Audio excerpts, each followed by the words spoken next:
Good morning, neighbors. June Margolin, Huntington Matters. We're back again with our installment number 2 from our election 2024 coverage of candidate interviews. Thank you so much. This is Keith Brown, Assemblyman Keith Brown. Thank you so much for joining us. You're again. Quite welcome. We always have a great interview with you. Yeah, it's great to be here. Thank you for doing this. Absolutely. And you're always like this to respond, which is great. It's super important, neighbors, to get to know what your choices are at the poll. That's why we do these interviews, so that you can vote confidently for what works best for your family. So today, Assemblyman Brown, we're going to go over a little bit. What area do you cover? What is your district? So just tell the towns. So I run from the Nassau border on the west side of Huntington all the way to the Smithtown border, and then from the Long Island Sound all the way down to Bayshore Road and Southern State.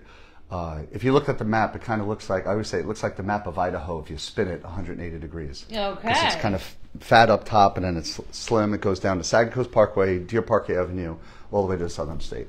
Very good. It's kind of a wedge. It's a good wedge of Huntington. So tell us a little bit about yourself and why you decided to step forward. Yeah, go ahead. By the way, I also cover a little bit of Babylon and a little bit of Iceland. So I have 3 towns actually. Is that a challenge? Somewhat. It just I have to attend a lot of different events. Yeah. Yeah. So similar needs, though, right? Yeah, absolutely. Community. That's great. All right, so tell us a little bit about yourself and why you decided to step forward to serve our community as an elected official. Sure. So it's something that's always been in my veins. My father was a pretty active member of the community in East Northport. He ran for town council, he ran for county ledge, then he ascended to district court judge in 1974, and then eventually Supreme Court, where he served until 93, until he passed. And, he instilled a lot of great values, him and my mom, and always giving back to the community.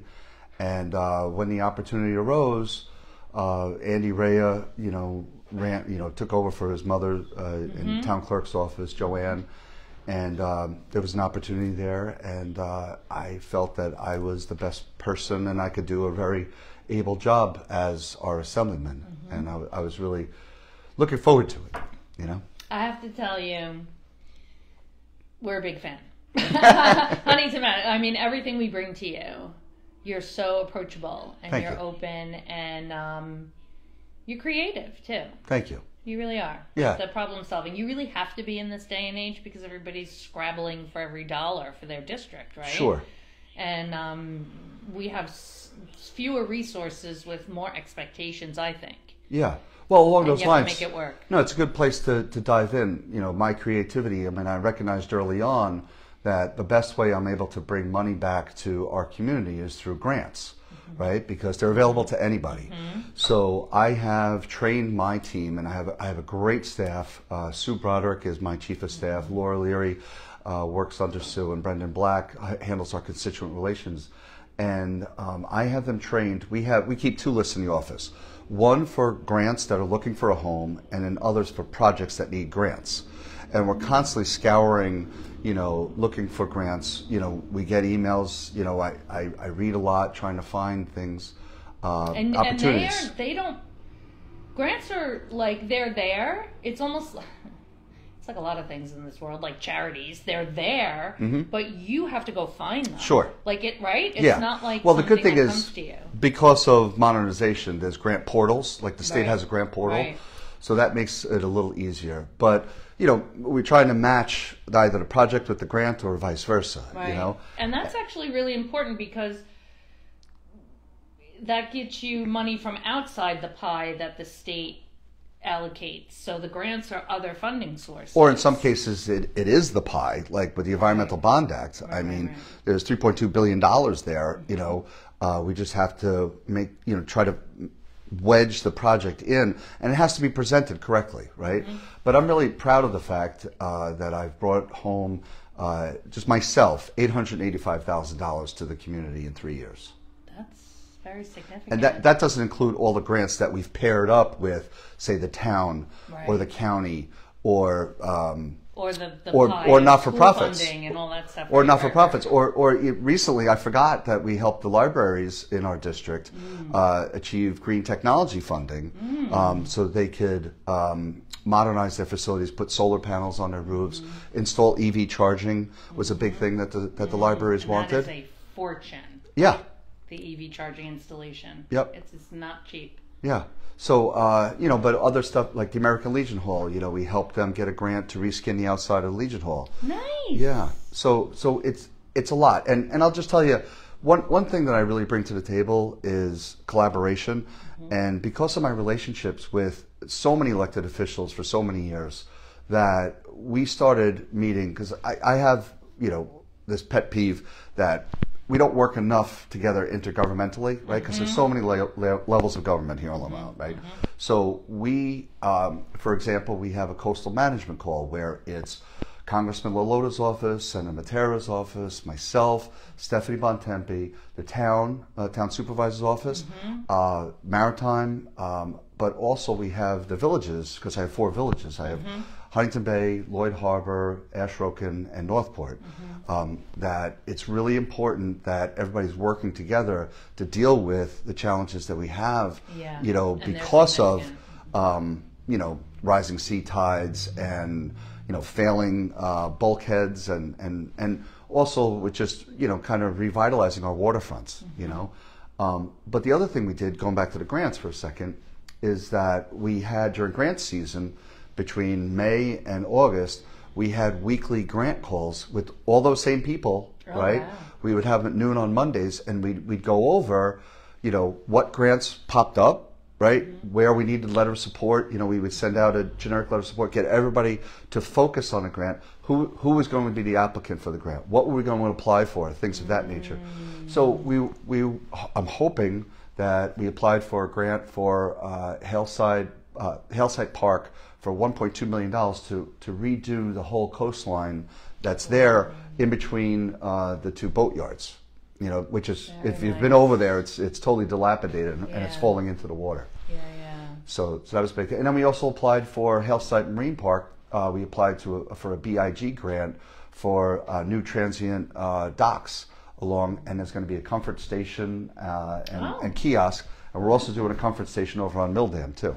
Nice. So we have a lot going on. That is good. Yeah. That's good. That's the you have to in this day and age. Yep. It's always a hustle. So, if elected, what projects or goals, if re-elected, is the current Assemblyman, if re-elected, what projects or goals are at the top of your list that you want to accomplish this term?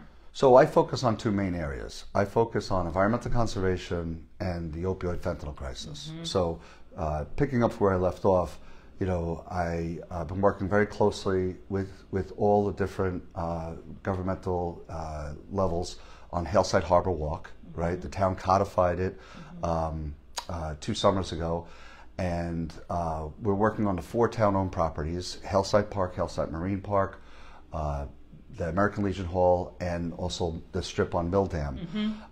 But then that's phase 1. Phase 2 is a larger project that will tie into walking trails on Creek Road, tie all the way up to Heritage Trail, which goes past through Heckscher Park, past Town Hall, past Village Green, the Arsenal, and all the way right up to behind, kind of the equivalent on Park Avenue where the synagogue is. Right. And that, when we're all said and done with all 3 phases, this is like a decade-long project. We'll wind up with about 10 miles of walking trails in and around the area. And then what we're doing in Huntington will be a blueprint for revitalizing Fireman's Park over in Cold Spring Harbor.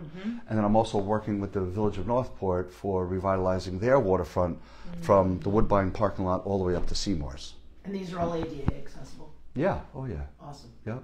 Bike and the whole idea was walking trails. We'll see whether or not someone could use a bike, but we want to make sure, because what happened was years ago, you'd had bulkheading done, and then they'd bring the parking right up to the bulkhead. Correct. Instead of having some type of a walkway. Right. And we see it all over the country. I've been traveling a little bit. My son's out in Colorado College. When we drove out there, we stopped off, and places like Pittsburgh has it. You know, Cleveland, right behind the Rock and Roll Hall of Fame. Chicago, right? Who knew that there's beaches in Chicago on the lakefront, right? But they all have river walks and lake walks, you know, that are amazing, you know. So and I feel like if you're not a boater, you know, in Huntington, like you don't really get that asset that we have of our coastline. That's the genesis. If you look at the mission statement for Hillside Harbor Walk, it is to make the waterfront more accessible to town residents. Yeah. Because there's many people, you know, who live away from the water that, or they don't own a boat, or they're not a member of Yacht Club. They don't have accessibility to it. Right. So, and this is such a huge underutilized asset, you know, throughout our town. You know. And it's not novel. It's these esplanades, they call them. They're in every major city, you know, that has a waterfront nowadays. You know, I was out in Bellingham, Washington, north of Seattle. They have one. You know, Vancouver, Monterey, California. You know, so it just. And it's a huge draw in California. They make it a huge tourist destination. Lots of money are spent. You get a lot of and business. Who doesn't like strolling by the water? Yeah, exactly. Well, it is underutilized. That was always one of my problems, is that everybody focuses on Huntington Village. No one gets the beauty of the harbors. Yeah, and it's not just that, it's also economic development. You know, we paired up, our office paired up with the town and with 1653 Foundation. We made a pitch to the Empire State Development Corp about Harbor Walk, and they loved it. They said, the quote was, Huntington's got it going on, because they saw that there's a vision here of what we could do. The potential's amazing from an economic development point of view. Right now you're spreading that commerce all the way down, you know, into Hillside and in Cold Spring Harbor and in Northport. Isn't there's a town in Nassau which one is it, that's doing humongous revitalization on the water, that they bought all the properties and then they're doing that kind of a thing also along their waterway. Is it Glen Cove? Yes, thank you. Glen Cove, right? They're doing that too. Because they have the same thing, parking right up to the bulkhead, nothing really good, and that's like the focus point of their whole it's modernizing it, which is great. And let me tell you about the other half of the stuff that I'm doing. So, you know, I'm the ranker of the Alcoholism and Substance Use Committee, and I spend a lot of time, you know, in that space. And for the last 3 years, I'm very proud of the fact that we've held 3 conferences on what's called co-occurring disorders, which is when somebody has a mental health issue along with a substance use issue. And many times it's just not treated the way it should be, because the state of New York is a big behemoth, and one thing it doesn't do well, I should say one thing it does well is it silos things, you know, when it comes to social services. And life doesn't work like that, right? So when people present, you know, many times, you know, just because of the regulations that are so outdated, you know, the person may be treated for mental health, but if they're using a substance, that clinician can't see them anymore, right? Because of the regulation. So, and then it becomes a chicken and the egg. What do you deal with first, the mental health issue or the substance use issue? So what we've done, because I formed, remember I'm all about collaboration, so I formed something called the Long Island Drug Coalition, which is about 80 people strong. It's community-based organization, it's the unions, it's other elected officials, and what we did was created a working group from that, and we started doing what's called the Co-occurring Disorder Conference. I'd love you guys to come. This year will be our 4th. Our first one we had at Wellbridge in Calverton to showcase Wellbridge, because it was the first inpatient treatment facility on Long Island, believe it or not. 3 million people. Right now we only still have one. There's a second being built, right? So yeah, exactly. How could that be? It's true. Yeah. Right now, Outreach is building a second one over on Crooked Hill Road. So what we did was we brought together all of the people in the space to talk about this issue of co-occurring disorders and how we could break down the barriers. And we call it the no wrong door approach. So when someone presents, doesn't matter which door they're appealing to, whether it be mental health through OMH or substance use through OASIS, right? They need to be treated holistically. Yes, we call as it a total person. We call it wraparound services. Yeah, right. perfect. So the next year we had it at Hop Hog over at the Radisson, and that year we produced a report that we published in October of 23. That was an 18-page report that came up with 14 ideas for bills on how to bring those two systems of care together and come up with one system of care. And then this past year, what we did was we produced a call to action and a co-occurring disorder patient bill of rights. And that has now translated to, we just met 3 years of work. We just met with both Nassau and Suffolk officials to appeal to them to create a co-occurring disorder committee on the county level. So this way, when the money comes down from the state, whether Right, it they be can immediately work with it. right, whether it be through the budget or opioid settlement money, right, and then also the counties have their own opioid settlement money, right, that So they can do there match. is a committee that helps deliver the services exactly where they need to be, so we can stop the scourge of overdoses here in Suffolk and Nassau, which luckily is trending in the right direction. Yes. Overdoses are down. Yes. And that's not by accident. That's because of Narcan and Narcan training that has been keeping people alive long enough to get them into treatment and recovery. Correct. And then I also just want to tell you, there's two other pieces of it, right? There's prevention, right? But then there's also crisis, right? We need to do a better job on prevention, in our schools, teaching kids about the dangers of substance use, but and also building a social emotional environment that kids can thrive in and not feel anxious, And the other thing we have to do is start teaching kids not to take any medicine that a doctor doesn't give you, because a Tylenol from a friend in class could be laced with fentanyl these days. You don't know where it's coming from.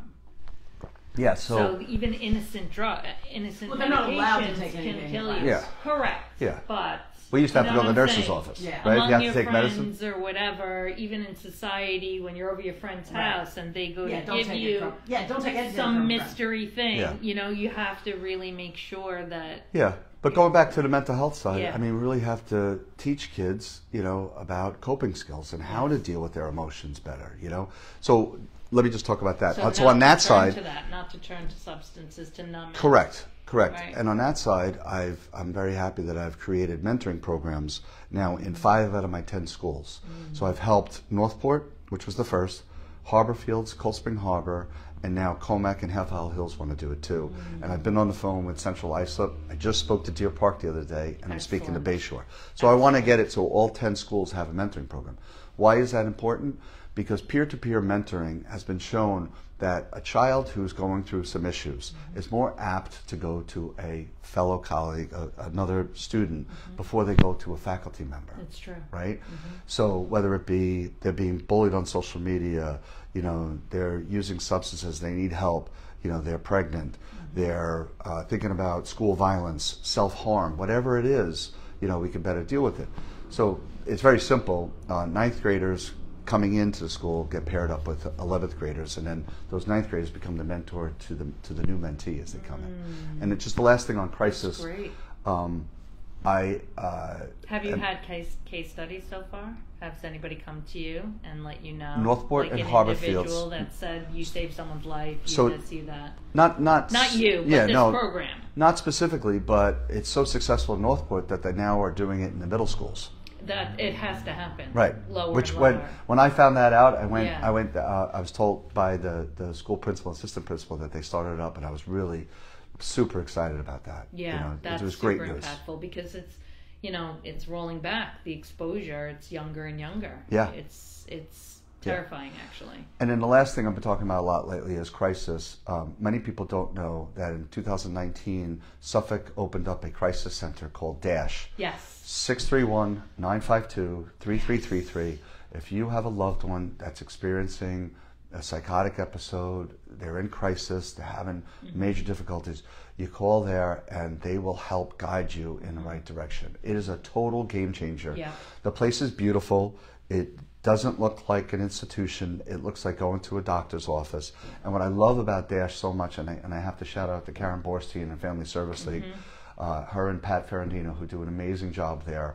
I was just on the phone with Karen this morning because we're trying to set up a tour to get the Assembly and Senate leadership in the governor's office to DASH so they could see it, because it's a real game changer, you know. So when Speaker Hasty, when he was here, didn't get the opportunity to show him. No, but I was talking with Senator Fernandez, who I just saw yesterday. She's the chairwoman in the Senate of the same committee, and I was talking to Phil Ramos the other day about, you know, getting everybody down here, you know, and really showcasing, because it's the gold standard for crisis centers, you know. Right. And what I love about it, well, there's two aspects of it. So if Suffolk County Police pick up someone, and there's a whole program Suffolk Police is doing nowadays on crisis intervention, which I could talk more about if you're interested. But if they go to a house 3 times, then it triggers an alert, and then they go to the house with a social worker. 3 times in a certain time period, or Yes. 3 times total? Yeah, it just triggers in their computers, right? So then they'll intervene. There's now 4 officers that are working on it. They got a grant from the Department of Justice to do this program, and it's mimicked after a program in Virginia. And they will try to encourage the person to come with them to go to DASH. DASH has a separate entrance completely, so there's no stigma, right? They're walking in with a police officer or anything else. But what's great about the program is that they don't leave until they have a plan in place. They go in to see their psychiatrist, they're taking their medicine, they're going to get therapy, whatever it is. So it really is an amazing place, and I think it already has had a tremendous impact. That just last year, I mean, the statistics are through the roof. They handled like 10,000 hotline calls to that 952 number. Yes. Well, we're on, several of us from Huntington Matters Board are on the 2nd Precinct's PLAB, the Precinct Level Advisory Board. Yep. And we had the PLAB's not the one we just did, but the one before that, we had the Behavioral Health Unit come.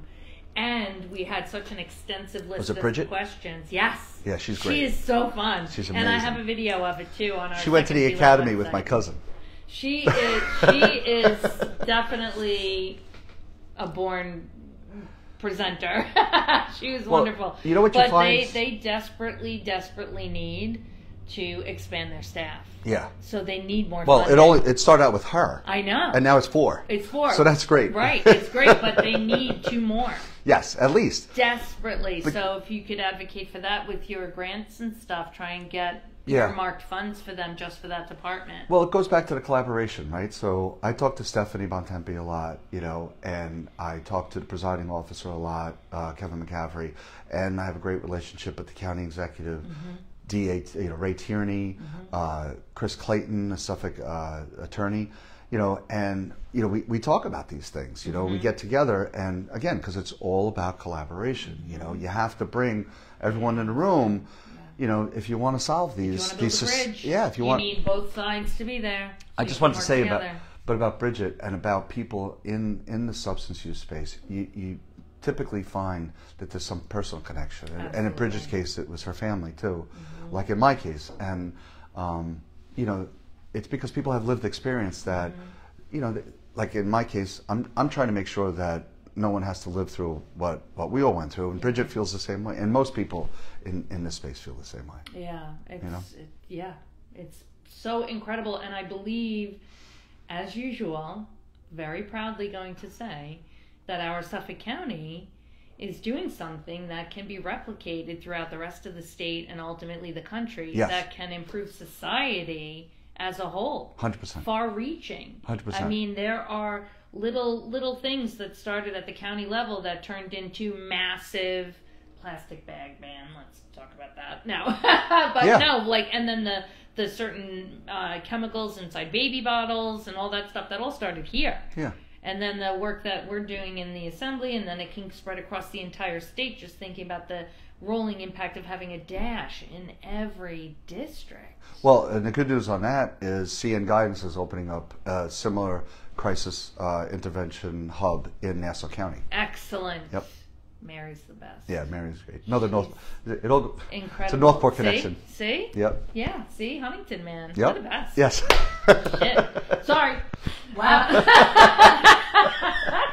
We're live. Baby. Did you get that? Keep it I real. think that's on the list of the ones we allow, though. There's no bleep. Yeah, it is, actually. All right, great. So let's move over to, Well, we got through the first question. Yeah, no, we got through two. Halfway through it. Obviously, question 2 is always the longest. So as you know, Huntington Matters, just to reiterate, was formed after murder of Maggie Rosales in 2014, and it was the 4th murder in a year, so it was violence and crime in the Huntington station, but the entire town of Huntington, and the lack of a cooperative relationship with SCPD and our town officials. There were huge gaps of service. So basically our organization formed after creating that Facebook platform where the neighbors really were talking about all the issues and things that, ideas, suggestions, and identifying where those gaps were. So we formed then. And so initially, number 1, Neighborhood Watch. That's it. We've been running this Neighborhood Watch for 10 years. We work very closely with the 2nd Precinct. We live stream all their monthly meetings. So we keep an eye on all of this stuff. As you know, we've worked very closely with all of our officials on all things related to public safety. So this question is based on that. So the bail and discovery reform legislation was it 2019? Yeah. From 2019. In your opinion, this is the cashless bail and discovery reform. So everybody's talked about it a million times. In your opinion, what's going right with that legislation, and what, if any, changes do you think need to be made to the laws to make our communities safer, and what is your plan to make that happen? Sure. So what's going right is that minor offenses that, quite frankly, someone should not be held for a minor offense, a nonviolent offense, held for bail. Right. We're talking about, right. A desk appearance Right. ticket is appropriate in that Correct. case. Means you get to go home and go back to court on your own volition. Right. What's going wrong is when you look at the list that was not run past the DAs, the victims' rights groups, the judges, the public defenders, and they came up with this list that included, quite frankly, a lot of crazy violent offenses that should be bail eligible. E-felonies. Yeah. I say if it has the word felony, Yeah.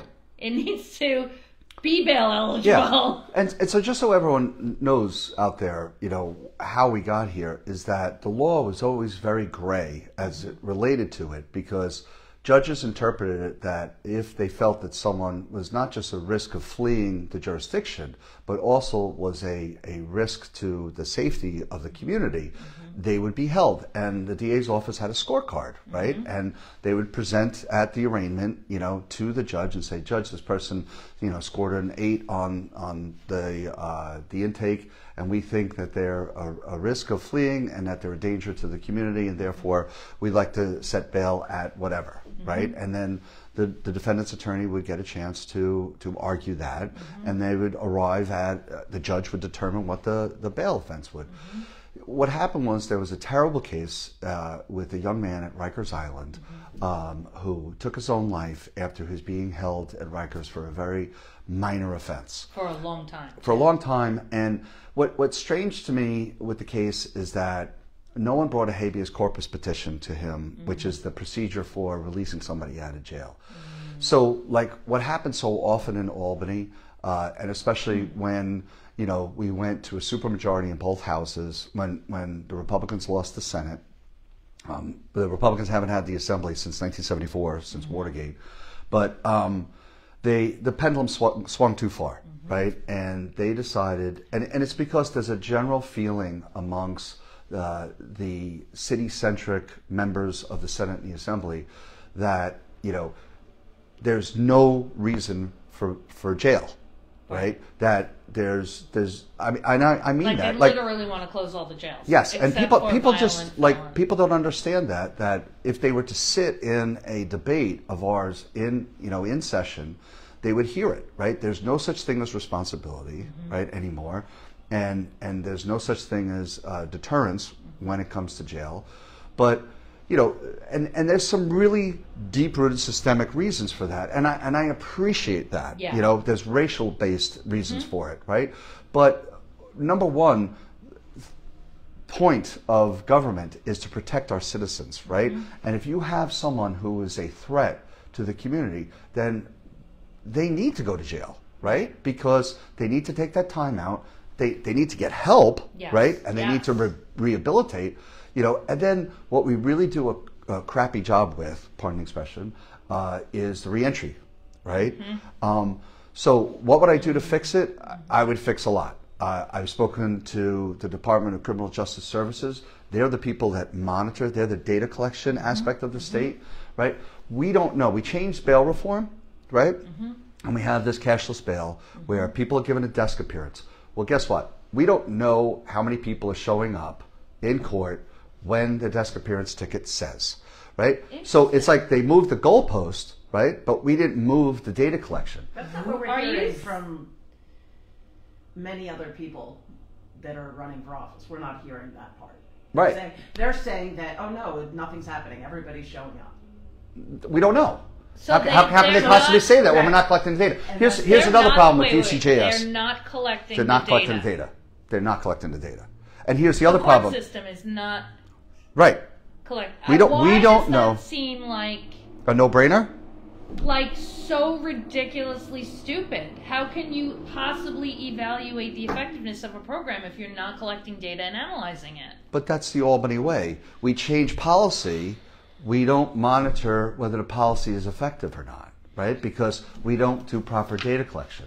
And I'll just tell you another problem with DCJS is across the state, we have 3 different methodologies of collecting whatever data we are collecting, not in the desk appearance because we're not doing that. So there's one really antiquated system, right, that's over 100 years old, and then there's 2 other ones. Like the police forces across the state, they need grant money to implement these systems, right? And we don't have one unified system, right? Yes. So that's number one. Suffolk does have a great transparency hub, but that is and their data collection has the police department has really come light years from what it was. And their reporting structure, if you check out that transparency hub, it's very detailed where you could even go onto a map and see all the pinpoints within a certain period of time of exactly what offenses, what traffic, what this, what that. You literally can see pinpoints on a map, which is, no one knows. We'll do something about that in the future. But the only reason why we have that is because it was mandated by a court. But by a, after a court case. Yep. And so that has to really be, so there's basically Nassau doesn't have that, right? So like other jurisdictions don't necessarily have that kind of reporting and tracking. Correct. And I ask at every budget hearing, I ask DCJS, what have you done about this problem? And they don't have an answer for me. Yeah. Right? So the second thing, is give judges the discretion, build it into the law that judges have discretion when someone is a threat to the community, they can take that into account, right? And the next thing is we lost a very important tool when it came to combating treatment and recovery, is that when people were arraigned on, say, a minor charge, say some petty larceny because they were trying to get enough money so they could buy some heroin, right? They don't go in front of a judge anymore. So they don't have the ability to get treatment in lieu of incarceration, right? So now you have somebody who's wandering around the streets. But I want to give you a more realistic example. The DA's office still has their program. Diversion programs. Yeah, thank you. Yes. They still have Yes. So if they're lucky enough to get in front of a judge, they do have the diversion program opportunity. And I've been to 3 graduations. Let me tell you, those diversion programs are amazing. I mean, you want to, hear some amazing stories of people who are in recovery and how they've turned their lives around. But anyhow, and I really want to compliment Judge Andrew Krecka for implementing and continuing that program, along with Errol Toulon, our amazing Suffolk Sheriff, along with Ray Tierney, our amazing District Attorney, and all the judges that help with that. And you hear stories about how the judges actually bond with these defendants to help them through their life struggles. Yes. And people don't realize it's not just for substance use. There's also a mental health court, right? There's a driving while intoxicated court, and there's 5 altogether, 5 diversion courts. So they are amazing. And is that unique to Suffolk, or are they is that a model that's all over the place, all over the state? Any county can do it. Suffolk is really robust because they believe in it. It has changed lives, right? Yeah. Oh. And I wanted to give you a real life example about bail reform, right? So we debated, smash and grabs, right? Which you don't hear about them as much anymore. But last year they were super prevalent. They were very prevalent during COVID too, where people were throwing a brick through a storefront window and then they were grabbing all the loot. So we debated that during the budget, and it was a cashless offense. We were changing it to make it a conspiracy that if you were involved in the smash and grab, you could be charged. Right. However, without having it bail eligible, then that same ring would be, let's say they got picked up, they'd be out the next day doing the same thing. Correct. So I argued on the floor, and I said, I don't understand, why aren't you making this bail eligible? Is it the point to get the ring off the street so they're not doing it again to the next victim? Right? And I got a really lame answer by the sponsor of the bill, and they didn't. So it did get passed, but I had a competing bill at the same time that called for anyone involved, right, was a co-conspirator, and that they would be taken off the street because it would be bail eligible. So that's a real example of where bail reform is important. Yeah. Right? Yeah. Very much so. Very much so. All right. So, also related to local issues, we have 2 similar ongoing issues in our town. Mm-hmm. One of them is the vape shops that are illegally selling to minors, including marijuana. And in the town of Huntington, nobody's allowed to sell marijuana products. Correct. In the town of Huntington. Yeah. So they sell vapes in general, tobacco and marijuana products. And then we also have the illicit foot spas that are providing prostitution services and using frequently human trafficked women to do this in their establishments.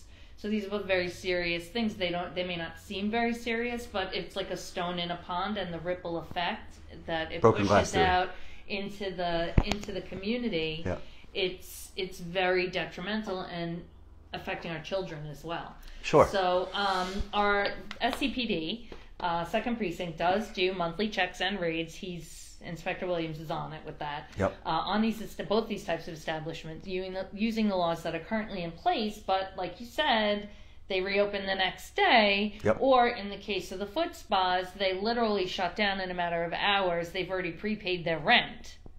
Yep. So the landlord can't reuse the space, and they move into another community, and they just move the girls somewhere else. The women, sorry, they're not girls, they're women.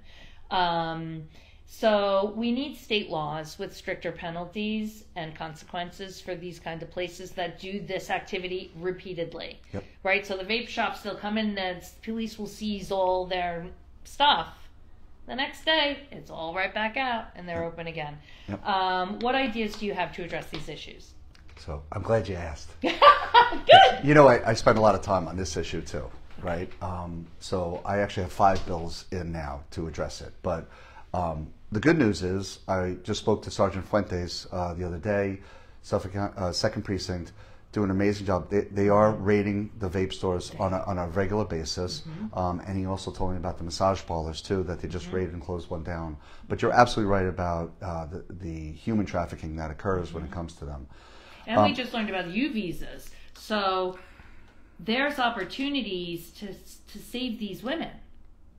Suffolk County, we have, U visas are nationwide anyway, but there is an opportunity to save them and help them, not be as dependent on their attacker using U visas and domestic, all the crime victim services that we have.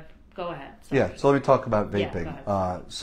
Yeah, it's one of the areas, I actually worked very hard last session on 5 particular areas. It was vaping, marijuana, alcoholism, opioid fentanyl, and driving while impaired on drugs, right? So those are my 5 big areas that I was focused on, you know. So with vaping, I've worked very closely with the town board. We changed the archaic vape store ordinance. I was trying to get it that they weren't allowed a half mile from schools, houses of worship, and parks. Right, like adult stores.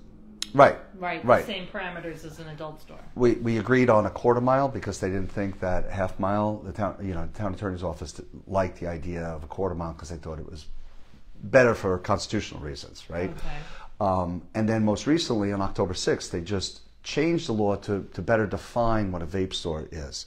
So I was very happy. Town of Huntington. Yes. Yeah, that was spearheaded by Councilman Farrow and Town Attorney Susan Coleman. Okay. And it was it's a step in the right direction.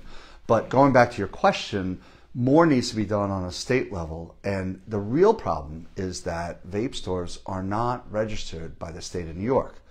So let me just tell you about a couple things that are important so that people understand the complexity of this.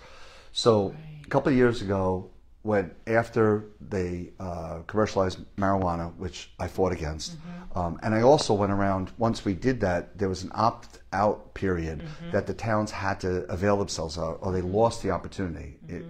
They could not opt out. So I went around to just about every one of the 13 towns and some of the villages, and I encouraged them to opt out. We were successful with all except for Babylon, Brookhaven, Riverhead, and Southampton are the only towns that opted in that can have dispensaries, legal dispensaries. Otherwise, you can't sell Brookhaven's massive. at all, right? Yeah. You can't sell marijuana, and children under the age of 21 can't possess or smoke marijuana, right? So last year at the end of session, 2 years ago at the end of session, we passed a law that said that if any licensee that holds a state license is caught selling marijuana illegally, they would lose their state license. In other words, you need a license from the Office of Cannabis Management. Right. If you didn't seek a license and you were caught selling illegally, you would lose, say, your lotto license, your liquor license, or your cigarette license, right? Right. So that was important, because right? you have a cigarette license too. These are valuable, right? Should have. It is a tobacco. You know, while it's not tobacco, it's right. Yeah. Right. And then the other thing we did, as far as the illicit sale of marijuana, you know, it's a problem out here, but it was a huge problem in the city with stores and also vehicles selling illegally, right? They had trucks, food trucks. Yes, exactly. That drive around and it says it on the side. Not says right. The whole entire thing is wrapped like a giant weed farm. Yeah, it's like Cheech and Chong. Yeah, totally. Yeah. So what we did was we passed a law that gave counties civil enforcement mechanisms, and I've been working with County Executive Romaine and the County Attorney Chris Clayton on this. I produced a memo to help guide them through the law, and I emailed it to everybody, and now they're able to go after and padlock a store that's selling marijuana illegally. So you have a vape store that's selling illegally, right. They could actually lock it. Right, and stop it. So the police can do that? Yes. Now? Yeah, well, yes, the police through the, actually it's the sheriff's office. Because this is the civil side, it's not the criminal side, right? And also they can what's the word? They can grab a vehicle.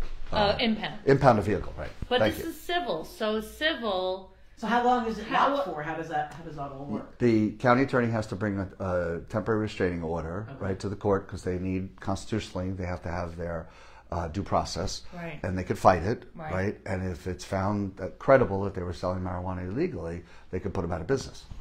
So it's a game changer. Well, wait, how does it go from criminal to civil? Like, how does that civil case? How does it initiated civilly? What court? Blah blah blah. The county attorney would initiate a case, right? The county attorney. So basically, SCP. I'm just trying to link the police in this situation. It's not the police. You're merging two things. This is the civil side of things. The police are raiding it, and they're finding that they have the proof and the evidence. Right. That they have to turn it over to the county attorney. So that's what I'm asking. Yeah. So we have to tell the SCPD to turn their cases Right. of these over to the county attorney Right. to prosecute it civilly, Right. and then they can get padlocked Yep. ultimately.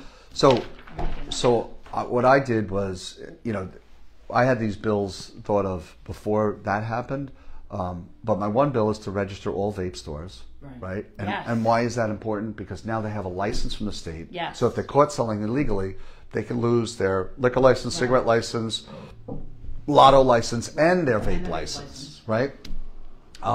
Second thing I did was the problem with vaping, it's regulated by the Department of Health, right? It needs to move, right? So I wanted to kind of create similar to like the ATF, that all the vices, should be under one umbrella, whatever agency they want to call it. Right. But it's where liquor license, cigarette license, all these vices should be under one umbrella by one agency. Yeah. That would be better in terms They all of have the common interest in knowing what the. Correct. I agree. Correct. From an enforcement level. And how? And then I have another bill. That is modeled after the town of Islip adult use bill, because the problem with the vape stores on Main Street in Huntington and East Northport and Comac and Greenlawn and all throughout our town, and in Islip, not in Babylon because they opted in, but it's that they came about before changes in their code, and they've established what's called a vested right. So you can't constitutionally, right? You can't take away a vested right, right? Except when you allow a sunset provision. So in the Islip case, they had an adult use provision that was tested, went all the way to the U.S. Supreme Court, and it's a phase-out process. So, for instance, my bill, the way it's modeled is, if they invested $500,000, they'd have 5 years. 400,000, yep, but before they had to close. 400,000, 4 years. 300,000, 3, 2, 2, and 1, right? And this would allow municipalities to be able to shut down the prevalence of vape stores we have everywhere. I mean, look at Larkfield Road. Look at Main Street, right? Yeah. I mean, right next to Little Vincent's, you have a vape store, right? The one that kills me is the one now on Deer Park Road, right at the apex of Deer Park Road and Jericho Turnpike. I mean, it's huge, So, so those are some of the ideas that I've come up with. So you're talking about the one next to Wendy's? No. Deer Park Road in Jericho. Yeah, right. In the Coldwell Banker building on the corner right next right next to Dixel's Diner. Oh, down there. Okay, got it. Yeah. Oh, right. They took over the puppy store. Correct. Well, just so you know, their product's probably going to get ruined because the sun beats in on everyone inside that store like you're a bug in a magnifying glass, which is why they can never lease it to anybody. Well, let me tell you something that I just found out a couple days ago from Sergeant Fuentes. Is a big problem is when the vape product expires, they're throwing it in the dumpster. Oh no! No. It's going to the landfill. So the kids are going. Kids are going in the dumpsters. Yeah. Wow. Yeah. So they have to lock the dumpster. We have to figure out some method of stopping that. Disposal. Yeah. Wow, there's so many things to unpack here. And one other thing that Babylon, so we have a resident business owner in our area who is from day one, amazing neighborhood watch person. She did her own research on the foot spas because there was one next to our business, and found that I believe it was the Village of Babylon that requires that any massage related provider has to give all the copies of all the licenses of all their employees to the town to be able to operate. That's great. Which is why they don't have as many there. Yeah. Because then the people that are in there, you know what I'm saying? No, because the masseuse has to be licensed by the state of New York. If we could do that at mandate it. Yeah, I'll look that up. You know what I'm saying? Yeah. Because that would make a big difference. Do we paper? Yeah. Right on there. Great. I'll look at Village of Babylon or Town of Babylon. I don't know. Okay. It was massage license. Got it.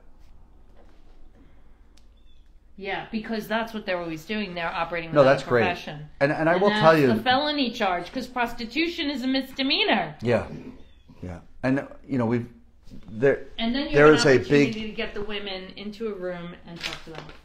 Okay, I'm sorry, but we don't have anybody after him. I'm sorry.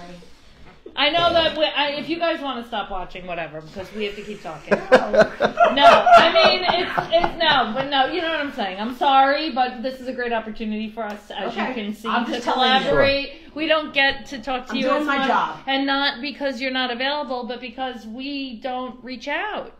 And we need to do touch base so that these candidate interviews don't take 3 hours. Okay. That's fantastic. Now that you've both shifted. Okay, so I'm sorry. So law enforcement, in general, how do you plan to support our community's needs overall in this area? Obviously, we discussed a lot. Is there anything else we left off the table? Technology. Well, I got Ray Tierney, Suffolk County DA Ray Tierney, $150,000 for ShotSpotter in Brentwood. Yes, awesome. Brentwood. He expanded. Yeah. So it was just Huntington Station now. No, so I don't have Huntington Station. So, right, good. So I said, Ray and I were talking, and he told me that there's basically 9 areas in Suffolk County where all the gun violence, the predominant amount of gun violence is. Totally. And I looked at the map, and Brentwood was in my district. So when I came across a grant for it, I reached out to him and I said, how'd you like $150,000 to install ShotSpotter in Brentwood? And he was ecstatic, so we did that. Oh yeah, that's fantastic. So we have it, Yeah. and every month he shares the activations. And so far, none have been valid, and there are not a million false alarms that like there were in the other one. They were like 20 a day with the other system, the old system. But and related, overlaying that with gun violence in the area, there's been no case, meaning that there's been no gun violence in the ShotSpotter area that wasn't picked up. There was gun violence outside of the ShotSpotter area. Right. But basically it's effective at this moment. Yeah. It's working properly. Okay, great. Yeah, and they, the Huntington Bay asked for license plate readers, so we helped them with that grant. They got that. We come across there's a lot of grants for criminal justice that we come across. You know what we need? We need, and they need money for it, and it has to be earmarked for this. We need an alert system, and I've advocated tremendously and worked with Stephanie Bontempi. Yes, I'm trying to give her official title. County legislator Bontempi, county legislator Representant, and we had a big meeting with the police department, and I found this incredible alert system that overlays the 911 system so that it's automatic.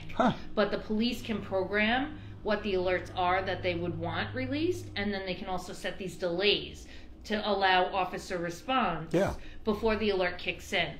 And then, because it's overlaying the 911 system, when the operator is the one that updates the call status and dispatch, right? So they will radio in, all right, got here, there's nothing. It'll be nothing, then the alert doesn't go out, right? Like that. So it is amazing. It's so amazing. And it's a tip platform. And it can integrate with the Crime Stoppers that they're using right now. Right. So it could forward that. It gives them a dashboard. Each precinct inspector could put their own alerts out instead of the way the Everbridge system works, where there was literally one employee in headquarters, one employee for the entire county, where they would all have to send their alert information to this one human being that would then push it through the system, who retired. So the county is paying for Everbridge, which is ineffective. It does not work. The inspectors don't even know how to use it. They don't know who to give it to. There's two precincts that still use it. We don't even know how, because the person isn't even there anymore. Anyway, so we worked with them. They're very interested in it. They brought the price down. It was $150,000 a year, but with an onboarding setup fee. But they did bring the price down, so it's more attainable. But it has to be, if you can provide earmarked funding only for that, where you have to use this money for an alert system, because that is the major missing piece in connecting the community with the police relationship. So while they're hesitant to put an alert system in the palm of everyone's hands that tells you what's going on and where, because they're afraid that the community's going to go running to go watch and go interfere.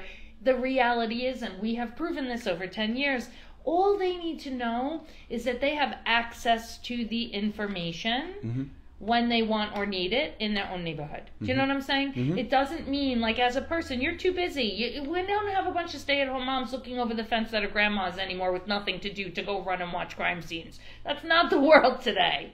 You know what I'm saying? We're all so busy. You just want to know that, oh my gosh, that's 3 blocks from my sister's house where they found the body in the suitcase. Okay? And I want to know what is happening.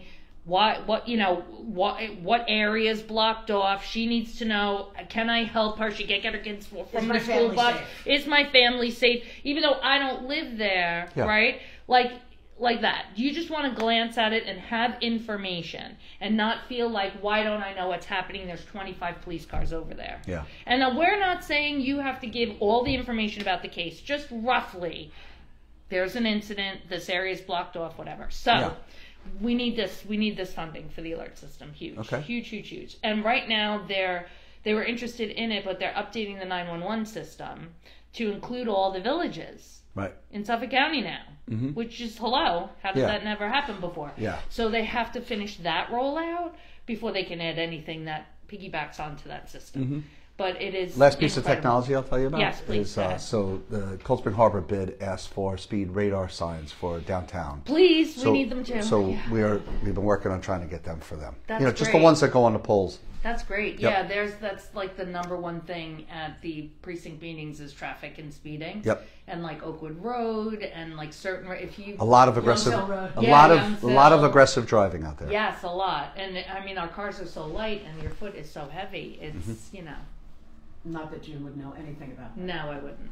But if you could finagle some of that for the second precinct, that'd be great. Sure. Okay, next seat. Like this.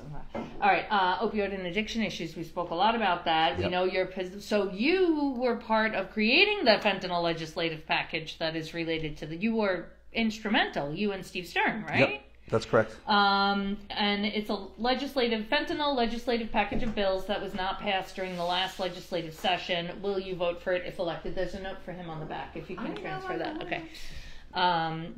Obviously you'll vote for it and so why didn't it pass? And did any of them? None of them passed. I mean, there were. How many bills I could were there? give you 5? Yeah, but I could give you a whole list. It's just a philosophy. I'll use that word. That they don't want any more penalties. When I say they, I'm talking about the majority, right? So I'll give you another example, right? We have an archaic law when it comes to driving while impaired on drugs. Yes. Well, there is a bill, A176, that I talk about often and to share with your viewers, that it needs to pass because it would just be a complete update. And New York is one of only 6 states that still has a blood alcohol content. What this would do would be give a general impairment language. Oh. Right? So that it doesn't matter what you're impaired on, right? If you're impaired while driving a vehicle and you cause somebody to be injured or an accident, then you're going to get help, right? Because that's not good. So it removes the schedule, right? Because for those viewers who don't know, the way the current law in New York State exists, as does 6 other states, is that there's a schedule that's put out by the federal government. And the problem with the schedule is that the law always is trying to keep up with the street and new synthetic, especially now with the synthetic drugs that are coming on the market. So it has to be added on the federal list. And then the district attorneys don't have any power to prosecute someone who is high on a drug, right? Because they need to prove specifically, the way the law is today, that they know and they can prove to the judge and a jury that that person was high on that particular thing, whatever it is, cocaine, methamphetamine. Right, like the bottle was rolling around on the floor of the car, and the person admitted, yes, I took those and drove. That would really be the only time you have a case. Right. And the other thing that's important about this bill is that it allows for swab testing for driving while impaired on marijuana. Right, because it'll detect recent marijuana use. So that, because we were talking about that. Is there a test? There is, and it's been scientifically proven. Right. And I have a law separately from that to just administer the swab test, which I took the law from a Michigan law. So Michigan's doing it? Michigan has it already now. And? Right. How are they doing with it? Well, it works the same way that a breathalyzer does in establishing probable cause. And then you still need a drug recognition expert to come in and observe the person. Follow up. Right. Okay. Right. Did Because you know- can't do a blood test, right? Because marijuana doesn't show up in a blood test. Did you know? Yep. They learned at the academy, at the SCPD Civilian Police Academy that they took last year. SCPD literally has like classes, like you can sign up as a civilian to get drunk or get high in SCPD headquarters, you know, Yeah. so that they can They observe don't have you. a get drunk one. No, they only, They haven't called us yet. but so they right, it's drunk or drugs. No, they didn't. Say Only anything about drunk? it. Only drunk. Only alcohol. Oh, only alcohol. Yeah, I don't think there's Yeah. a. Oh, no drug one? No. Oh, sorry, You I can't was really take mistaking. You can't An really say, illicit "Hey, drug." Let's pull out a fatty and. Well, marijuana is legal, so they could, because what they do is they try and use that for behavior observation, Yeah. to refine the training Yeah. for the officers of what Gotcha. to look for when you're Yeah. intoxicated at a certain level. Mm-hmm. They should be doing it for drugs.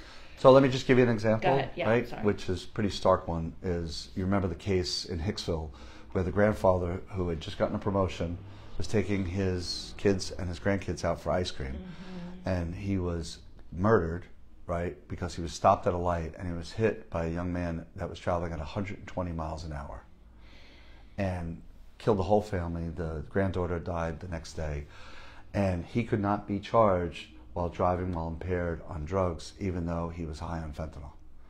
So he pled to a lesser charge.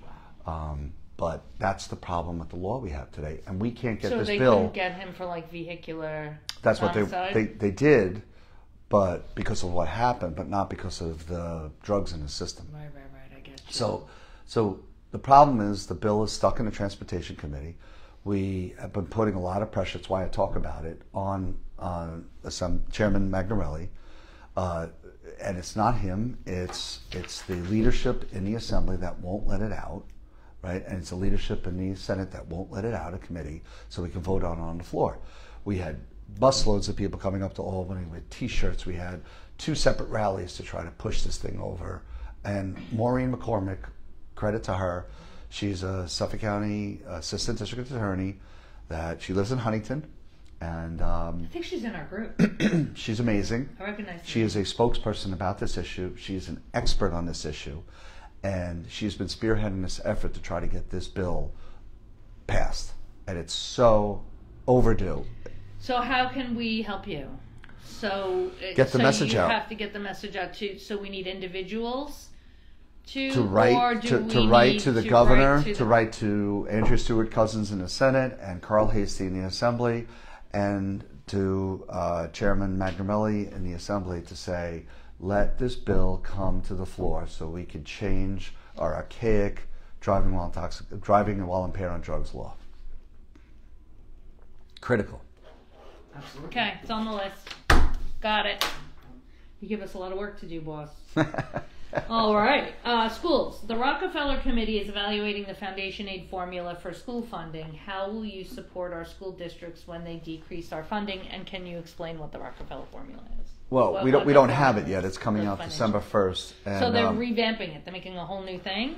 That's what we think. There's going to be a new formula for foundational aid, and what we're hoping is that there's like a baseline, and then depending on the number of students with higher needs, such as English language learners, children with needs. disabilities, special needs, 504 plans, IEPs, you know, then depending on your student population, you would get a bump, you know, in your budget for doing, because it's more expensive to teach that And child. then that might help school districts not Well, it's fair. pushing those kids and Yeah. not Also- classifying kids because they don't want.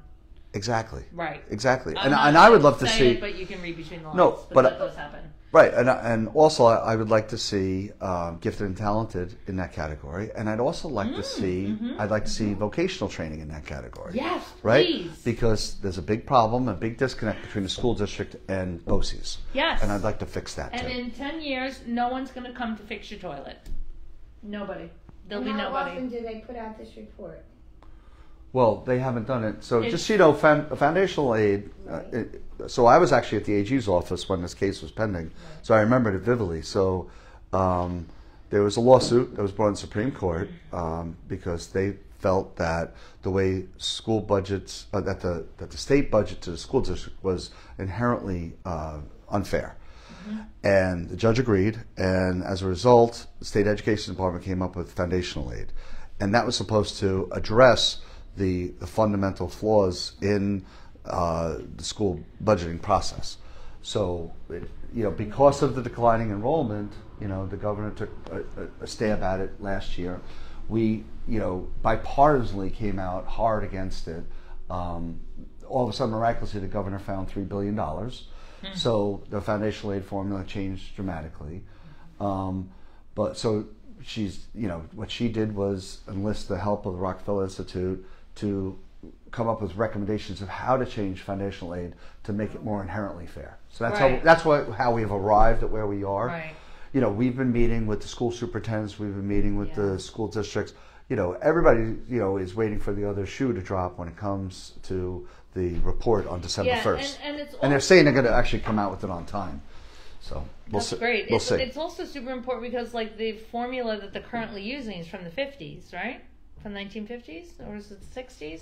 No, the Supreme Court case came out in the late 90s. That every school district gets the formula where every school district gets their piece of the 26 pie. years old. Okay, so I know that Steve ended up, Assemblyman Stern for South Huntington, ended up having their formula reevaluated because when the formula was made, the school district had totally different whatever. They had population, makeup, technology, space, whatever it was. Well, just look in the last 20 years how much. And now it helped them a lot to have it updated specifically to what the school is now. So even the ability to do that, because it's never been updated. Once the formula was set, right. As each district changes, it's never looked at again to go, okay, well now, it's almost like grieving your taxes. All right, well, let's take another look at this. Yeah. Well, you look at just the past, since COVID, right? Yeah. How much education has changed, right? Mm-hmm. School security, right? Trying to make our schools more greener, right? I mean, the whole thing has just been, and then you look at the declining, student population, which is like it fell off a cliff. Yeah. So there. Because everybody left. There's a lot to look at. Well, the young people left. The young people who make kids, they left. They can't stay here. It's too expensive. What about all? I'm still here. Well, you're not making kids anymore. How do you know? True. You're done. You're done with your kids. True. Are we really young? No. I'm meaning, my kids are talking. My son, who's 24, is talking about leaving the state because he doesn't feel like he has a pathway to a future here. Yeah, we have a problem, right? We lost a congressional seat in the state. I mean, if that wasn't telltale, we have such a a massive migration to points south. Yeah. Whether it be southeast or southwest. The Carolinas, Texas, Florida. Even Arizona. Yeah. Right. That's where my family went. Okay. So how will you support our school districts when they decrease our funding? I want to make sure that those categories are included in the formula. Excellent. Okay.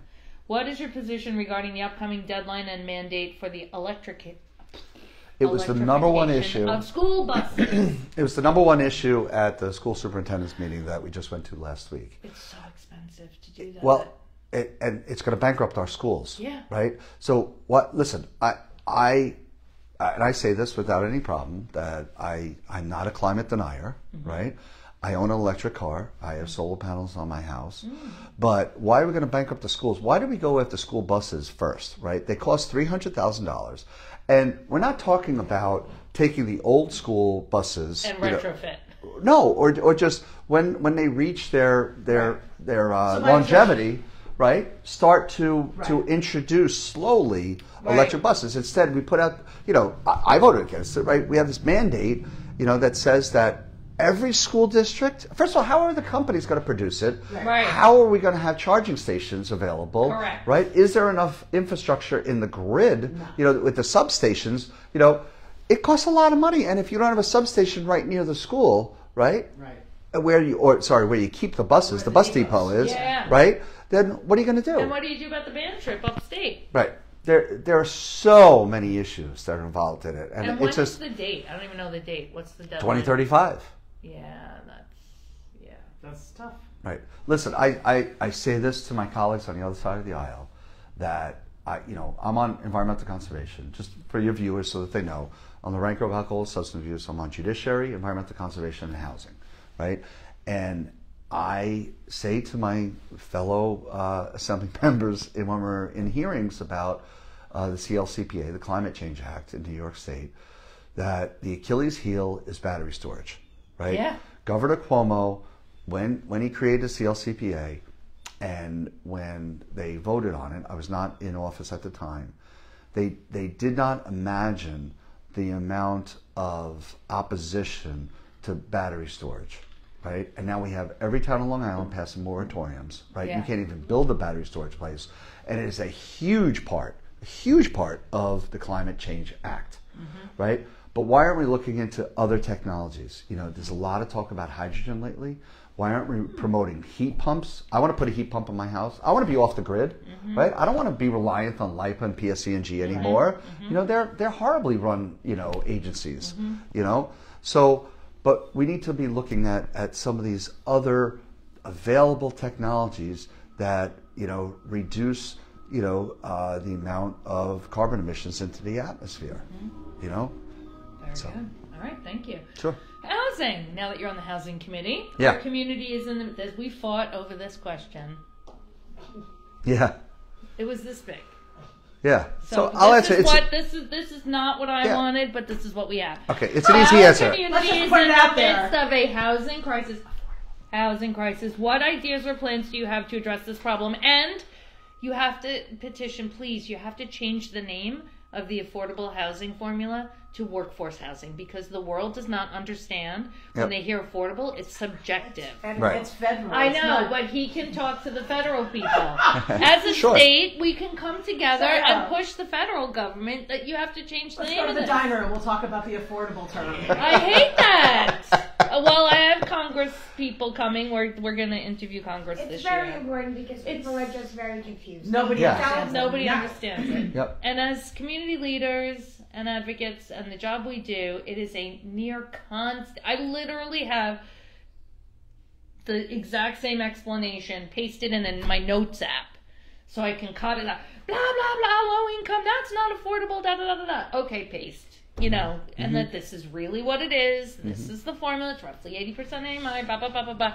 But it's not affordable. But Anyway. we need housing for everybody. We do Housing need plan. housing for everybody. We need workforce housing, regular housing, Yeah. affordable housing, houses housing. Well, lucky for you, I wrote an essay to Newsday, right? That I wrote an essay on this that was published, one on the migrant crisis, which they didn't publish, and then one on driving while impaired, which they did publish, right? So when it comes to housing, I was saying, so the governor took 2 cracks at this, Yeah. right? As you know. Yeah. Again, bipartisanly, we fought it, Yes. right? Because what it First was going one was to, horrible. the second one was even worse because it was going to, the housing compact was going to call for a super zoning board in Albany that was going to remove all local control, Right, that one, right? yeah. It was going to be a disaster, Yeah. right? So we were going to have our zoning determined by a bunch of bureaucrats in Albany. No bueno. So what I said at the time was the state should be providing incentives, Yes. right? And I took as an example, Brookhaven has a really neat provision on their books called the CRD. It's the Commercial Revitalization District. So they have a particular problem with a lot of dilapidated commercial centers, right? Movie theaters, right? So what it would do would, in the CRD, you have, again, kind of similar to the foundational formula that I was talking about, a baseline, right, of the number of units. I think it's 8 units per acre. And then you get a bonus incentive for all the good things that you do. Are you LEED certified? Are you new transit? I expanded it and I said we should be taking care of disabled people, Yes, please. Veterans. Yes. right? And then I actually love the idea that's been floated a lot lately, helping out first responders who are just starting out, get started in life by, having an apartment like so many of us did, So that's the real answer. And not free. It's just an earmarked number of spaces in the complex.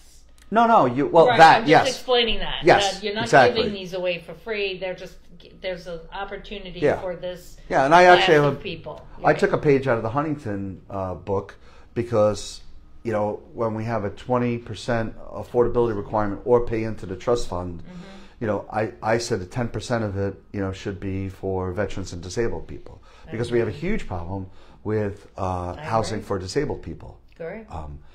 So that's my answer, right? Is we need to incentivize it, and give bonus density for places where it makes sense. Transit-oriented development makes a lot of sense. So. And then what I use, by the way, what I use as an example, that under that last housing compact, Cold Spring Harbor, which is not on my district, but it was a good example of a train station, I had engineers that I know look into it, and because of the ratio that was in the housing compact, it would have called for a 5-story building near the Cold Spring Harbor train station. When he included parking and landscaping and everything around it, it was going to compress everything and make a 5-story building. There's no downtown near the Cold Spring Harbor train station. There's nothing. It doesn't make sense there. Yeah. Right? Yeah. But yet, Cold Spring Harbor fit into that density because of its proximity to New York City. If you remember, it was how far away from the city you were. Right. Depending on what density you got. Ridiculous. So I put that in the article too. And so luckily we killed it. She listened, right? She came back. And she came with a more incentive-based, this housing certification. But it's flawed too, and I've been talking with the ranking member, Mike Fitzpatrick, my good friend and Assemblyman to our east, is the ranker of Housing Committee.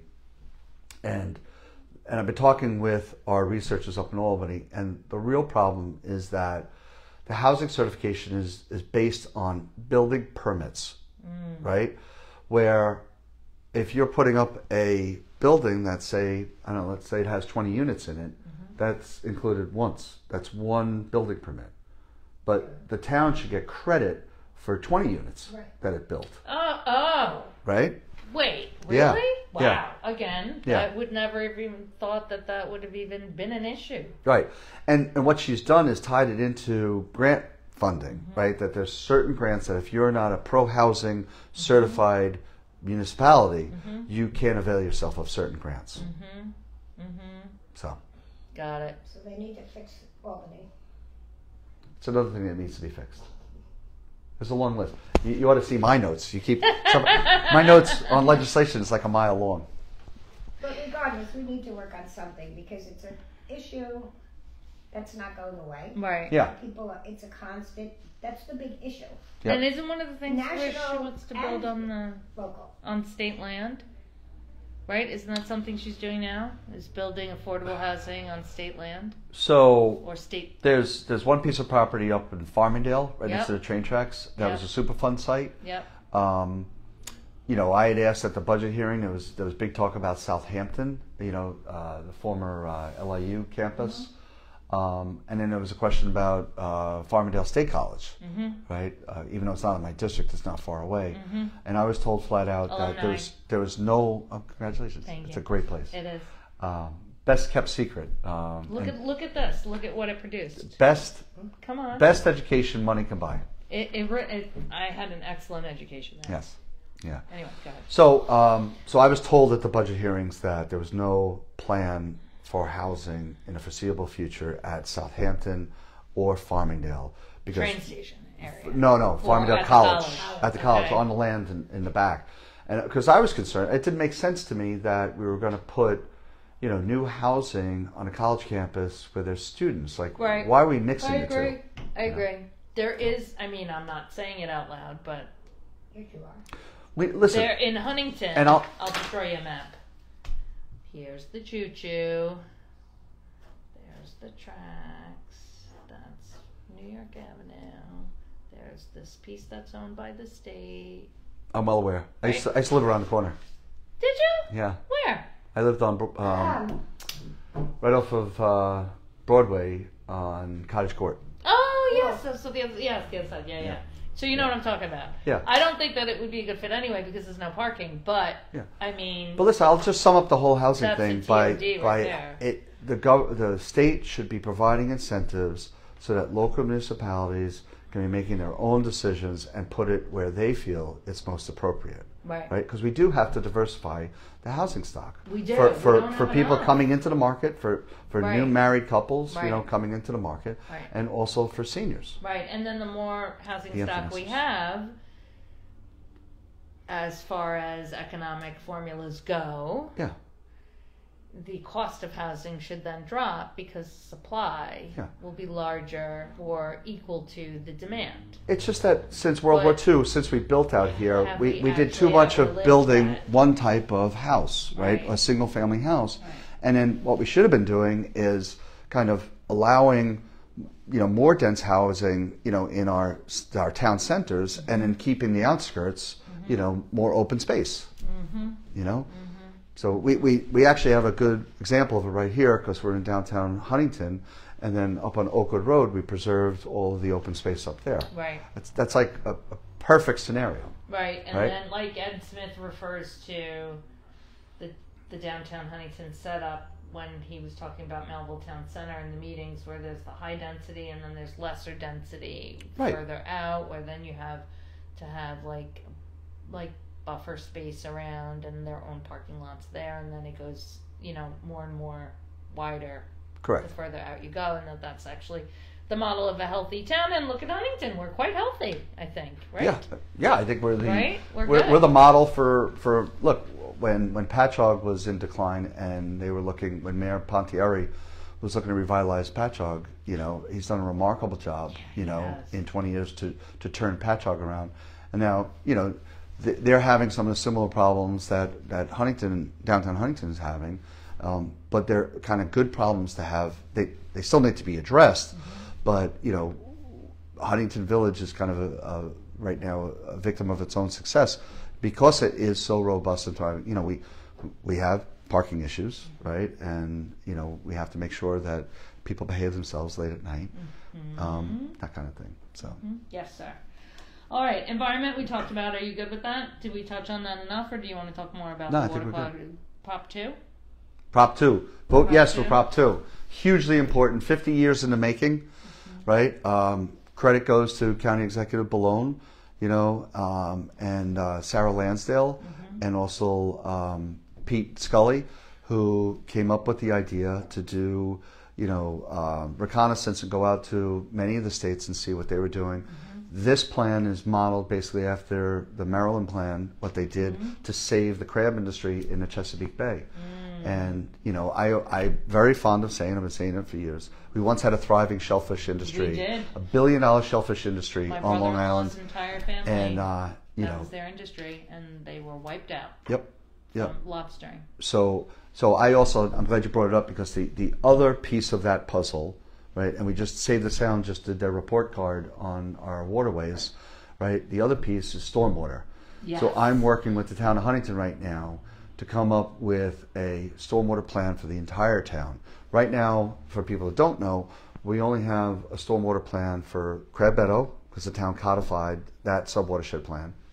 Village of Northport has their own. We need to divide the rest of the town into sectors, so we have stormwater management plans for Centerport, Greenlawn, Huntington Bay, Huntington, Cold Spring Harbor, Lloyd Harbor, Lloyd Neck, Eaton's Neck, right? So that this way we could take those sectors of the town and come up with plans, because we shouldn't be allowing our stormwater to go get directly dumped with all the pollutants during a rain event right into our open Right, water. and then would that also help address the flooding that the neighbors have? Exactly. Because their houses are flooding. So every year. I just did a program Yeah. with H2M and the Town of Huntington Planning Department. H2M's great. Yep. So we just did a program. I'm going to be doing it for Toro Land Use Institute again on Earth Day, but talking about the MS4 program. That's the federal program where the town has to report about how they're doing on their stormwater management and to lay out a plan. And the big thing for Huntington Health Site is that we have a local waterfront revitalization plan. It's an LWRP. And we need that, and it's so important because there's Department of State grant money that's available once we have a LWRP in place. Gotcha. And I've been talking with Tony Alosio, Okay. our planning director, and he told me that he wants to focus on that next year, and because we do have a committee that was formed. We had a draft LWRP under prior supervisor Frank Petrone, but it didn't get passed. So we need to blow the dust off of it. We need to get it in place. We need to Yeah, adopt get it some money. so that I could help the town get grant money through the Department of State. Very good, very good. Okay, these are some hot potatoes we saved for last. How do you plan to address the migration, crisis, stressing state and local resources? Well, we'll keep having press conferences and pointing out, the flaws in the state system because, New York City is a sanctuary city, the capital district, Albany, is a sanctuary city, and, for those people who don't know, $3.2 billion of your tax dollar has gone to the New York City and Albany to help migrants coming to the U.S. I have a problem with that, and Mayor Adams wanted an additional $1 billion, and, they said no. Thank God. So Mayor Adams comes up every budget season to talk about what New York City needs, and we said no. So listen, it's obviously it's a federal issue. It's a big issue. The essay that Newsday didn't publish was and actually some of the local papers published it, was called Operation Safe Passage. And I have to give credit to my wife who gave me the idea, who said, I don't understand, why can't we build an Ellis Island in the Southwest to deal with these people? And I actually thought more about it, and I said, wait a minute, we already have these buildings. They're called consulate and embassies. And this way, because the problem is right now, we've created a magnet for people to want to trek, thousands of miles to come into New York, into the United States illegally. And by the way, they're coming over the Canadian border too, through upstate New York, which never gets talked about, but it is a huge problem because they're flying into Canada and then they're walking across the New York border. Canada has more lax. No, they're legally getting to Canada. Right, they're flying to Canada and then they're illegally coming over the New York border. Right. So it's a huge problem for our colleagues up north, right? But what Operation Safe Passage says was, I think we do a disservice to these people who come to this country illegally because we're setting them up for failure, right? First of all, right, to go through the appeal process is 4 years. So these people are here for 4 years, and then we're going to say to them, sorry, you need to go home now, right? But why can't we instead use consulates and embassies to see if they have a criminal background check, right? To look at their financial wherewithal. Are they healthy, right? And then when they come to this country, change what we have now, which is a little bit of it, but they would have to take a civics test. They would have to stay out of trouble, right? And if they pass these certain criteria, right, and have shown that they want to be an able citizen and a tax-paying citizen, then they would become U.S. citizens. But right now we don't have a system, right? And that's the problem. Yeah. So it's desperately needed. But I said let's do it in their home countries, right? Through our embassy staff, right? Through the Foreign Service, right? And if we need to hire more people in those places, then let's do it, right? So this way they have safe passage to the United States, and the expectation is there. Instead, and I'm sorry, English as a second language was an important part of that too, that they take language classes so that they can learn English, so they're not at a disservice when they're here. And this way, we set them up for success. When they get here, would they legally be allowed to work? Yeah, and they would get a Social Security number, and even if it's a temporary one, so that they're paying taxes. And then they have a path. Yeah, and then there's a pathway for citizenship. Right, towards citizenship. Yeah. Right. What we do now is set them up for failure. Right. And it's ridiculous. Right. It really is, and it's I think it's it is a really critical issue on most people's minds now going into this election. Yeah, it is. So. And it's an issue that's forever never been properly addressed? Yeah, but forever. Not just now, not just in the last 20 years, like in the last, since World War II, really. Yeah. I mean, it's just never, So somebody's got to get on that. Yes. All right. How do you feel about You ready for that one? About what? How do you feel about men playing in women's sports, which has become a major topic of conversation on Long Island? Let's say I'm it this against way. it. Biological males. Yes. Playing in biological female sports. Yeah, I'm against it. Okay. And I'm not voting for Prop 1 because I think it's unnecessary and I think it goes way too far. Because I don't think men should be in women's locker rooms. I don't think men should be competing with women. And it's going to completely undermine Title IX. And, you know, the people who are, you know, using the talking points, you know, about it are just really doing a disservice to people. And by the way, this is a problem with propositions in general that we have in the state. And I have a bill to fix that too. Because I found out, talking with someone who was from Arizona, Arizona does propositions completely differently, and your viewers may like this, in that there's a vetting process for propositions and the language that's used, and there's also arguments pro and con given to the voter. So when you go into the voting booth and they flip they over, actually know what the proposition means before they vote for it. yeah, and they're mandated to do it, And right? you know, So before the BOE puts it on the ballot, Right. it's there, right? So this way, you know, you're not getting some legalese on the back, because there have been many times that I voted on propositions I don't even know what it means, you know? Right. So And interestingly, this was probably an hour screaming of the three of us. This one, the Prop 1, the literal legal language for Prop 1, the summary, the legal language is 3 paragraphs. The summary is 2 sentences. yeah, So what you're seeing on your ballot is a summary that's not showing you all of it. You know what I'm saying? Yeah. And same thing even with Prop 2, with the water quality one. It doesn't show you everything. It doesn't tell you. It's just it's a small little thing. yeah. Well, I wrote an essay on Prop 2, so I could send that to you. Yeah, we can. Gives you the whole history. It has the Yeah. whole history, starting back with the Southwest Sewer District, you know, indictments we of could the definitely 70s. share that. You know. We could definitely share that, but like that is so. Yeah. So, do you think that the legal language of Prop 1, the way it is, right? This was the question that we had, and we couldn't really figure out a way to formulate it. The legal language of the way Prop 1 is currently written, while it doesn't specify anything about sports and kids and gender and leagues and all that stuff,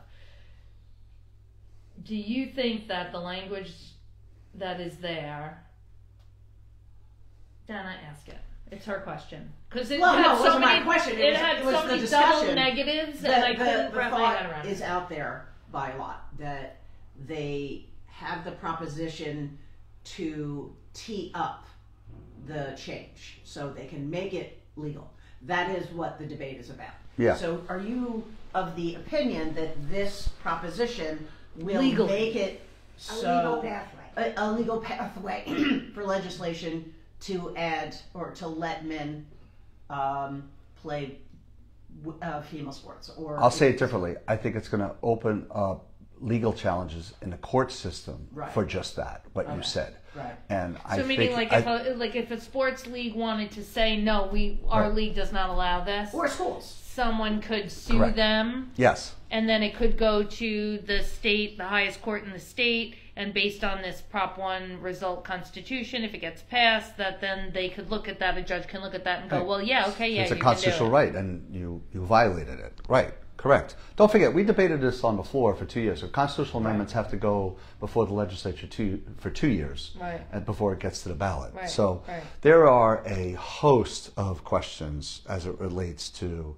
this constitutional amendment, and for that reason alone, I don't think it should be passed, you know. And look, people are entitled to their own opinion, and that's why it's on public referendum. Right. But I think it's just going to open up a Pandora's box. And then the other bit is that some other people running and other people that I've spoken to that are in Albany have said that if you look at the real Prop 1 language, not the 2-sentence summary, that currently in operation, there's all this stuff already exists. Yes. All these protections already exist at the state level. 100%. Right? Yeah. So in other legislation, this is protected, that's protected, that's protected. Literally everything that's named in Prop 1 is already there in other legislation. So their defense is that we're just making it So what's the part point of the having Prop 1? Constitution. So why is it a big deal? Because we already have all this legislation in place that is literally exactly what Prop 1 is talking about to make it official. But that other legislation could be amended. Is that true? It could be changed and all that stuff much more easily than. Well, so can constitutional amendments. Constitutional It's harder to obviously amend the constitutional amendment, but listen, this was Do you put agree forth with that? by Is that true? Is that real? that it can be changed. No, that it already exists. Yeah, that's why I said That all the that I think protections it's already unnecessary. exist. I absolutely don't think this is necessary. This was pushed by the progressives, for passage, and I don't think it's necessary. Because People there's don't already understand protections what in it place. is. It's very difficult. You could talk to both sides of the aisle. Mm-hmm. One aisle says, okay, fear mongering. One aisle says they don't know what they're talking about, and that's what money means. It's like. And I read it, and if you just look at it legally from the words that are sitting on the paper, I don't get anything about men and women's sports from what I saw exactly there. But when you're talking about the appealing and going through the court process, like my niece is a competitive swimmer, and from 5 years old, females. Yep. And she's on this team, and then 2 years ago there was someone on an opposing team that had a biological male that was, I don't know, they were like 12 or 13 years old, and they were competing in the girls swim and crushed them. Yeah. And these girls have worked, these girls are shaving off milliseconds. They work and work and work to just work on their times. That's like what it is. Yeah. And technique and all that stuff, and competing against each other. It just became We saw it in the Olympics. What is this? You saw it in the Olympics with the boxing, right? And that was horrible to watch that. Yeah.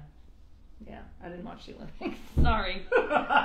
Well, it's a dramatic example of where this could go. Right. But yeah. Right, exactly. So then something happened within the league where then that person no longer is competing. Mm-hmm. Like they got to compete for a year. Right. And then something happened where I don't know what they did, but then that's the question: is would Prop 1 language end up, not making it so that a league cannot make those parameters that says no, would they have to be biological females? Listen, these are really complex issues that people going into the ballot don't know. Like, to your point, right? So, it's a failure on the government side to allow people to understand what they're voting on. Number one, right? It's incredibly vague, right? And we don't know what it's going to lead to, and for that reason alone, I think it's not ripe. Right, gotcha. I gotcha. And it was supposed to be a proposition on something totally else. It's the abortion issue, correct? That's how it started out. But did it when we have already, because of the Reproductive Health Act of 2019? Sorry. Right, we already have Everything's fine. Everything's fine. No, I'm not taking that personally at all. If you don't know what it is, you have no idea what's going on. It's easy to say yes or no because you're just voting and you want to leave the vote. Right. If you know what's going on or have some idea, you have your opinion and you realize this is just really not something we're ready to do. Yeah, well, think about that, right? In all other aspects of our legal system, right, we don't decide things on vagaries, right? And yet we're going to decide a constitutional amendment on some vague language that people don't understand what's involved in it. But it's being pushed by the progressives, right? By a small group of people, right? In this state. I have a problem with that. Oh, yeah. Yeah, I gotcha. I gotcha. It's like the unintended consequences that we always talk about, right? We don't know what the consequences of this are. Yeah. So we're at the final question. Is there any question or topic that we missed that you would like to discuss? I don't think so. We hit a I lot. think we hit everything. We're Everything. creeping up on 2 We hours. are so Holy good. cow. No, we're not. Okay. We might be. It was wonderful. Yeah. Thank you so much. Early My voting pleasure. starts, October 26th, Saturday, right? 10 a.m. Great. Yeah. And you can vote at Dix Hills Fire Department, Green Lawn Fire Department, Huntington Station Huntington Branch Library. Station Branch Library, Or any other.